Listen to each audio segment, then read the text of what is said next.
macros. What is a macronutrient? You hear people talking about it all the time, potentially getting their macros in. But what do people mean when they're saying they're getting their macros in? What are they actually referring to? Macronutrients. So, macronutrient. Your body does require macronutrients. So you require macronutrients in your body as they serve as a key energy source, as well as lots of other important functions for the body.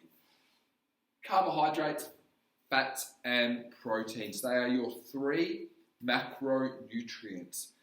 I know some of you would have done this already. If you're not familiar with that word, macronutrients, think about it, okay? Nutrients. What does nutrients mean? It's what you're putting into your body, what you're eating. Macro is large. So macronutrients are those nutrients that are found in large amounts, that you're consuming in large amounts. What we're going to do today is we're going to break down and sort of look at this carbohydrate macronutrient. It is very important, and we can go into a bit of detail with the carbohydrates and how your body reacts to carbohydrates, and then we'll progress from there. So, carbohydrates. What is a carbohydrate? Well, we can link this back to science and see what actually makes up a carbohydrate. So, carbon, hydrogen, and oxygen make up a carbohydrate, giving it its chemical symbol there. So, hopefully you can see that and understand that is carbon, hydrogen, and oxygen. So carbohydrates provide the body with most of its energy. So there are three types of carbohydrates. We've got monosaccharides, disaccharides, and polysaccharides. Potentially we're going to look into these a little bit more if we can extend ourselves and go into more detail. But at the moment, I just want you to understand that there are three types of carbohydrates. The monosaccharides, disaccharides, and the polysaccharides. And 1 gram of carbohydrate gives you 17 kilojoules of energy. Alrighty, so let's see. Remembering 1 gram gives you 17 kilojoules of energy. Let's see about our daily intake of carbohydrates. It is recommended that your diet contains 45 to 65% of carbohydrates. So that is a very large proportion of carbohydrates, with the remaining percent being of proteins and fats.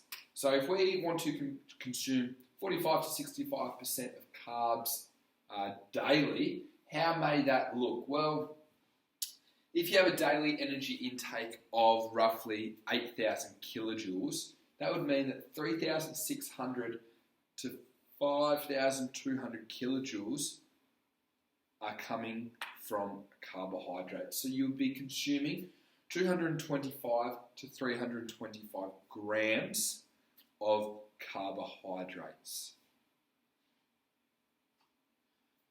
But why does your body need carbohydrates? Bearing in mind that it's such a large proportion of your energy intake is coming in, it was recommended that it's gained from carbohydrates. Why are they so important?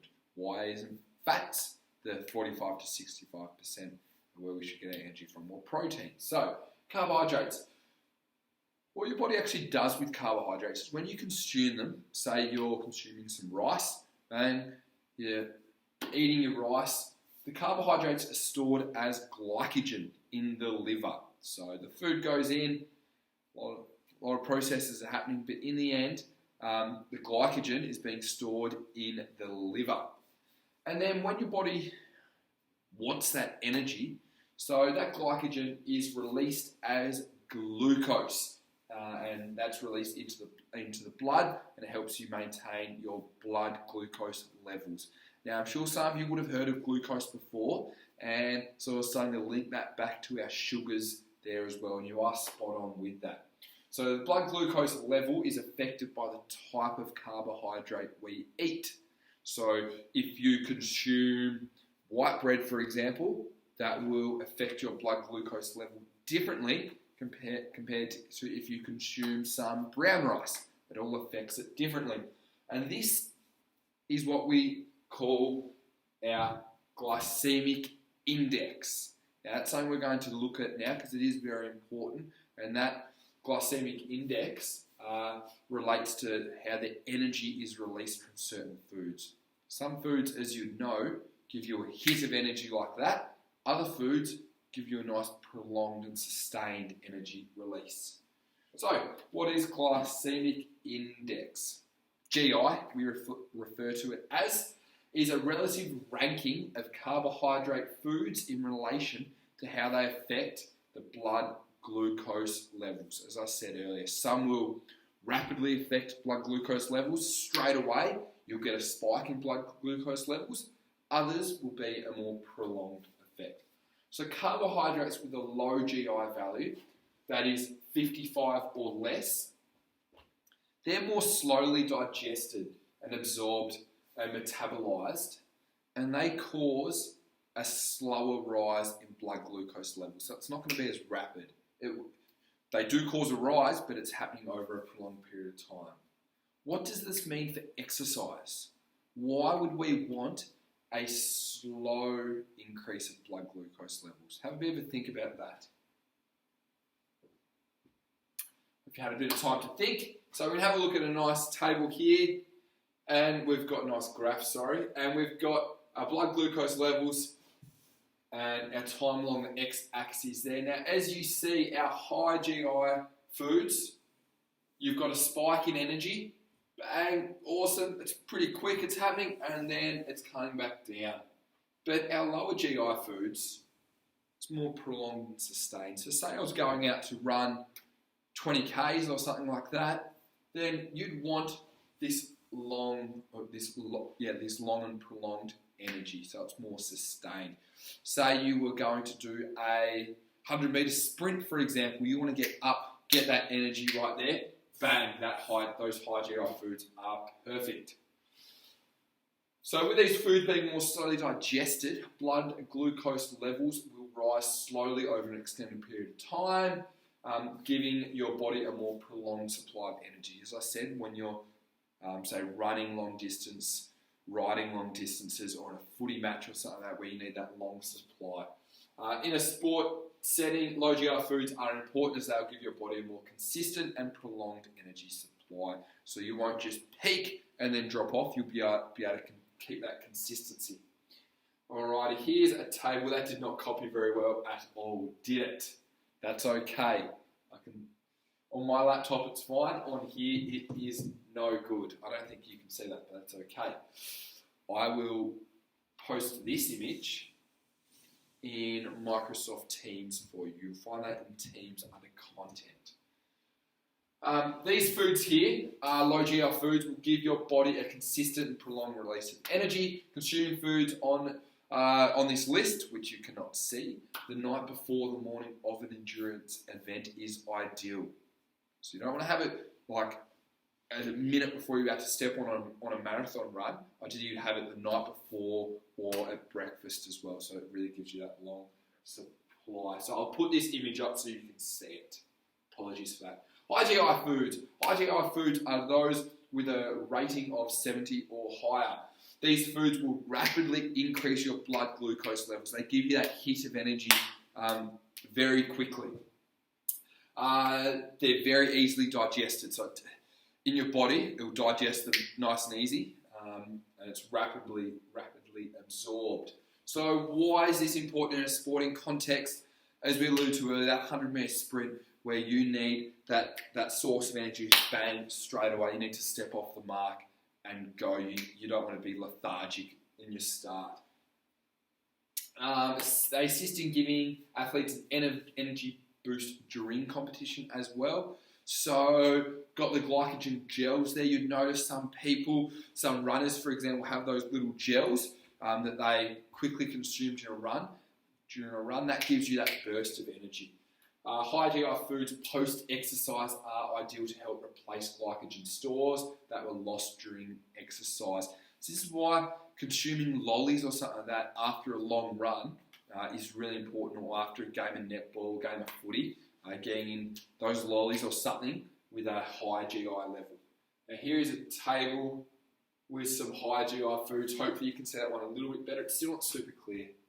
Also, the sun's coming in as well, and I still haven't got blinds, but we're making do with what we can do. Apologies.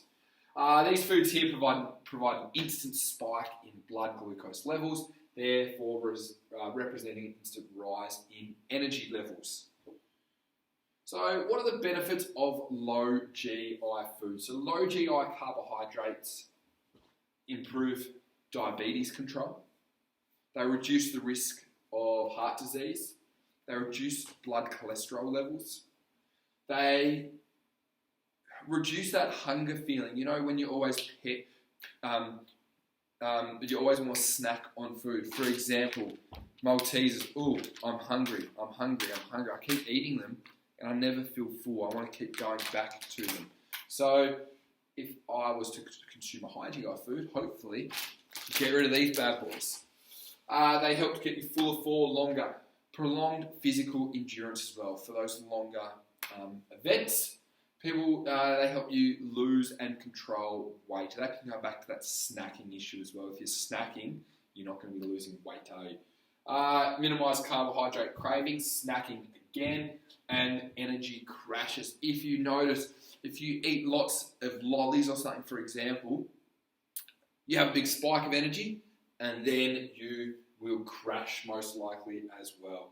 So you can substitute low GI foods for the original high GI foods. For example, breakfast, a high GI option would be like cornflakes, wheat and puffed rice. You could substitute this out with traditional rolled oats, natural muesli, or there are some of your normal standard box cereals that actually say low GI. And have that, there's a special low GI symbol.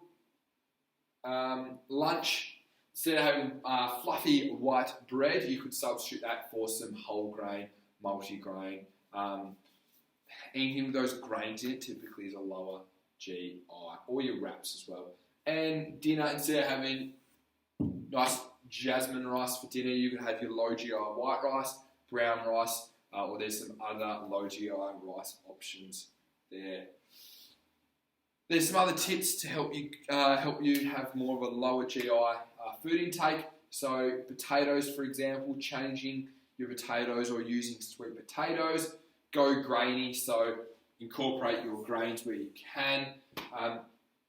Getting a good start on the day is important. Your breakfast meal is vital, one of the most important meals of the day. So making sure you have a low GI meal for breakfast. Legumes are a good one. They're a cracker. They're a really good low GI option. Last couple combinations. So with this, what we're saying is the importance of low GI, but high GI foods are also, your body needs them as well. Your body needs that spike in energy levels as well. So it's all about a balance. Healthy snacking as well, using fruits and nuts as a snack and not just packets of lollies or Maltesers. Quality control, that can come back to your recommended daily intake, how much food you're actually intaking. Dairy goodness, making sure you're having your dairy intake. And water.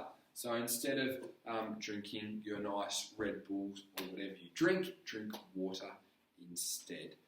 Alrighty, that is a quick wrap on your macronutrients, your 3 macronutrients: carbohydrates, fats, proteins. And then we looked into carbohydrates.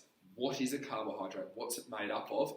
And why does your body need carbohydrates? What does it do with the carbohydrates, as well as the glycemic index? What you'll find now on Microsoft Teams, and you can find links through OneNote as well, will be a quiz on what we have covered today. Any questions, please let me know. You can give us a call, send me an email, or contact me through the school, whatever way. Anyways, have a good one, guys. Take care. Fantastic.